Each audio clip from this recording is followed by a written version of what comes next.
Hello, it's me, Jack.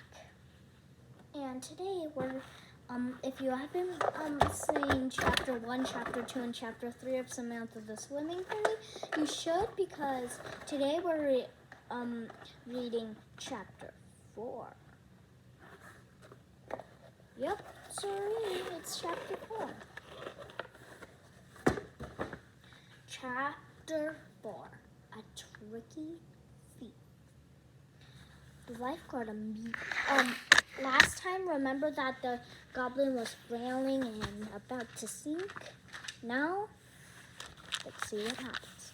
The lifeguard immediately put the magic goggles on and dived into the water with a huge splash. The lifeguard is also a goblin.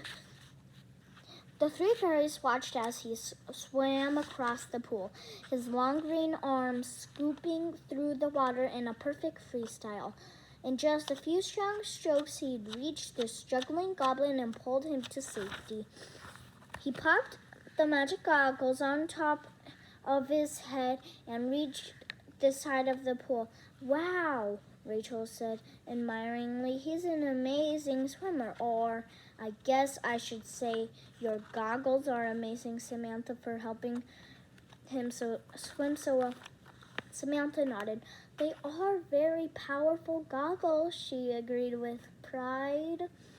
Her eyes widened. "What's going on over there?"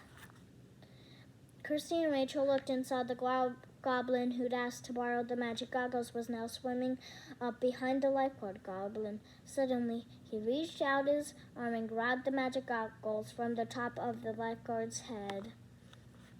Then he swam off with them, heading toward the water slide. That was so tricky," Rachel exclaimed. "That lifeguard didn't notice a thing."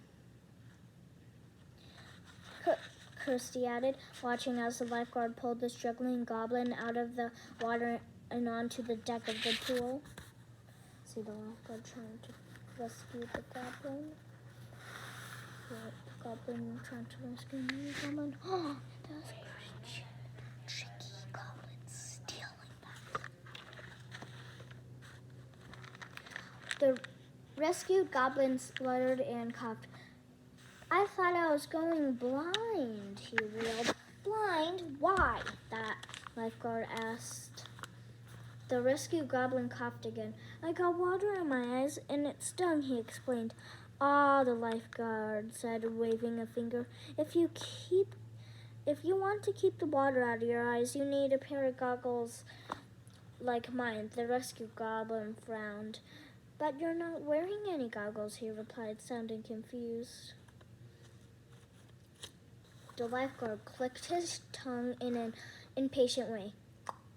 "Well, I keep them up here when I'm not actually swimming," he explained, pointing a finger at the top of his head where the magic goggles had been just seconds earlier. "Up where? I can't see them," rescue goblin said, completely confused now. The lifeguard rolled his eyes. "Then you need glasses, not goggles," he snapped. "Or maybe a new brain," he muttered. "Honestly." Samantha, Kirsty, and Rachel couldn't help not laughing. "Come on, that rescue goblin's fine. Let's find the tricky goblin who took my goggles," Samantha said. The three friends flew across the pool looking for the shimmer of the magic goggles. The water was still full of goblins, but after a minute or so, Kirsty caught a glimpse of pink sparkles and pointed it out to her friends. "There," she said. "He's swimming in the deep end. Can you see him?" Rachel and Samantha both watched.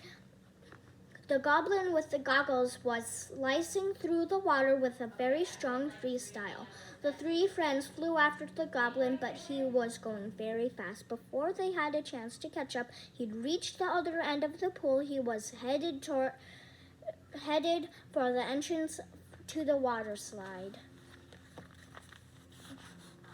There's the goblin with the magic goggles. Zoom in.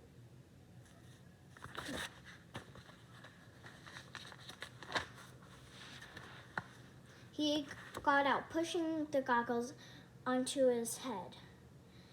Then he climbed up the steps of the slide, cutting in front of the whole crowd of goblins who were waiting their turn. "Let me pass, get out of the way," he shouted, "Goblin with goggles coming through."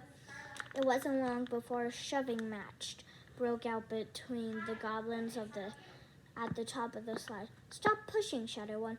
"Wait your turn," cried another. "You're stepping on my toes," whined somebody else. Rachel, and Samantha looked at one another in despair. What were they going to do now? The magic goggles were surrounded by goblins. Okay, guys, so that's the end of this chapter and video. I'll see you next time with chapter 5 of Samantha the Swimming Fairy. Bye.